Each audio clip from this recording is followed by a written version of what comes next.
Eh bien, bonjour les spotters et bienvenue dans notre live hebdomadaire de 15 heures. Et aujourd'hui, on va parler de reflux et pas seulement gastrique. On va prendre un petit coup de Malox pour éviter un petit coup de reflux gastrique. Et je parle pour nos amis américains. Alors donc le reflux gastrique, c'est pas pour Trump, c'est pour nos amis du numérique. Parce que là, dans la même semaine, et c'est ce qui m'a amené à retravailler sur ce sujet-là en regardant un petit peu différents sujets, et bien effectivement, on a une logique de reflux d'un certain nombre de positions, d'acteurs qui viennent des opérateurs américains pour revenir vers l'Europe. Donc il y a un peu de reflux, donc nos amis américains ont besoin un peu de Malox pour éviter ce reflux. Et c'est intéressant parce que en fait, chaque chose arrive doucement, c'est un peu comme la mer, vous savez, quand tout d'un coup ça monte, il y a de plus en plus de vagues, et tout d'un coup, effectivement, on s'aperçoit que ça embarque le sable, et nos amis américains ils se retrouvent un petit peu, des fois, pris un peu à contre-pied, alors qu'on les pensait effectivement indestructibles. Et c'est ça qu'on va décrypter dans les 5 minutes. Alors, ça commence, et c'est ça qui a déclenché, en fait, pour tout vous dire, cette chronique, c'est France Télévisions. Vous savez, notre bon vieux service public autour du système média, qui a envoyé à tous, finalement, les gens qui étaient inscrits dans leur base autour de France Télévisions, le fait qu'ils n'accepteraient plus maintenant la connexion via Facebook Connect ou Google Connect. Oh. Et ils expliquent, le mail alors, est très laconique, c'est un peu direct et cash. Ils disent, bah voilà, pour des problèmes de sécurité et de protection de vos données, nous arrêtons dorénavant ces deux authentifications par ce service. Et ils encouragent les gens à passer dans un mode classique, mail, login, password, c'est-à-dire d'avoir un compte chez France Télévisions. Alors là, c'est vraiment le cas typique du reflux, dans lequel pendant des années, en fait, on a donné, et ça on voit ça partout, si vous regardez dans les sites grand public, on a donné nos identités à Facebook, à Google, puis dans le monde professionnel à LinkedIn, à Twitter un peu aussi. Donc en fait, les grands dominants du web, et alors les GAFAM étendus. Bon. Et là, tout d'un coup, premier reflux. Et ça, c'est hyper intéressant parce que France Télévisions est dans une vraie logique de reprendre en fait en main ces données. Alors les gens vont dire, mais oui, encore une fois, ils font ça pour récupérer. Non, oui, c'est fondamental.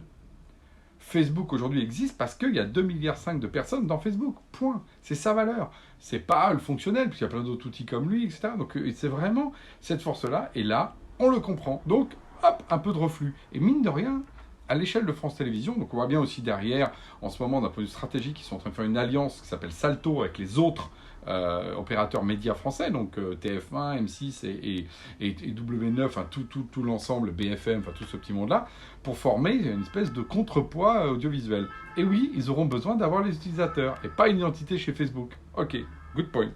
Deuxième truc, le CERN. Vous savez, le CERN, c'est ce grand laboratoire européen qui est basé à Genève. C'est de là d'où est venu d'ailleurs le fameux web avec Tim Berners-Lee, mais qui surtout d'habitude accélère des particules. Le job du CERN, c'est d'accélérer des particules. Et bien typiquement, ils ont arrêté Facebook Workplace avec lequel ils travaillaient pour dire non, stop. Ok, voilà, on veut, pour des raisons de... Ils ont publiquement expliqué pourquoi. Pour des problèmes de données personnelles, non, on ne peut pas, nous, CERN, travailler entre nous, collaborer à travers un outil comme ça, parce que nos données ne sont pas suffisamment sécurisées. Point 1. Et puis 2, en même temps, Facebook était un peu cher, on va dire. Je ne vais pas parler de technique de raquette, mais enfin, il y a un peu de ça des fois. Maintenant que vous avez la cam gratuite, maintenant, il faut peut-être se mettre à payer. Donc évidemment, là, c'est la logique un peu du dealer. Et là, ils disent non. Voilà. Donc le CERN, pareil, reflue sur des terres. Et donc ils disent non, on veut garder nos données. Deuxième exemple. Troisième exemple, c'est celui avec l'Europe. Thierry Breton, je vous invite à voir ce qu'il dit sur la 5G, c'est très clair. Lui, il dit, le numérique, il est européen, il faut qu'on le construise. Et hop, quatrième reflux, vraiment, il est en train de ramener avec la 5G et une dimension de cloud souverain européen. Et Thierry Breton, là-dessus, il sait de quoi il parle, chez Atos, il était au cœur de ces combats-là. Donc oui, hop, reflux au niveau de l'Europe. Le FIC, je ne sais pas si vous connaissez le FIC, c'est le grand salon justement autour de tout ce qui est technologie, de cybercriminalité et la problématique de la sécurité des données. Et bien typiquement, au FIC 2020, il y a eu le lancement de ce qu'on appelle le Cybercampus. Il y a un réseau qui s'appelle Galia pour regrouper tous les gens de la cybersécurité parce qu'il faut faire front contre les Américains, mais là pour le coup plutôt aussi les Chinois et les Russes, qui sont des attaquants, des assaillants. Donc à nouveau, reflux, plutôt que de se dire, bah non, il y a le RGPD qui nous aide. Non, il faut que nous aussi, on soit offensifs sur ces questions de cybersécurité. Et d'ailleurs, sur l'initiative Galia, qui est portée par Exatrust, qui est on va dire un ensemble de sociétés autour de la cyber, bah nous, Genspot, on est ravis d'en faire partie. Et là aussi, c'est encore un cas de reflux. Autre cas de reflux, c'est OVH. OVH qui continue sa croissance avec son virtual GAFAM. Donc lui, il assume de dire, voilà, on va virtualiser ce que les autres ont fait, incarner chacune avec des boîtes, pour justement faire que nos données soient hébergées chez nous avec des opérateurs, et il construit un écosystème qui protège un peu tout ça. Donc le reflux, il est massif. Et d'ailleurs, du coup, je pense que voilà, maintenant, d'être du côté des Américains, de dire, ah mais c'est super, mes infras sont chez les Américains, bah, c'est moins chic dans les dîners qu'avant. Voilà. Et les gens qui vont dire ça, ils vont avoir intérêt à prendre beaucoup de malox, parce que sinon ils vont avoir du reflux, parce que les gens en face vont dire « Ouh, c'est mal ».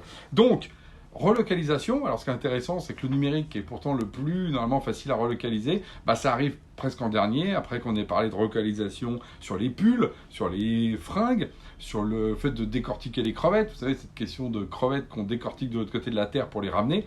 Cette relocalisation bah, se fait aussi dans le numérique, donc ça c'est plutôt la bonne nouvelle. Donc du reflux, il y en a, prenez du malox parce qu'il faut se préparer à ça, et c'est plutôt une bonne nouvelle pour la croissance, encore une fois, numérique. C'est tout ce qu'on nous souhaite pour nos enfants et pour l'économie de l'Europe. Sur ce, je vous dis à la semaine prochaine.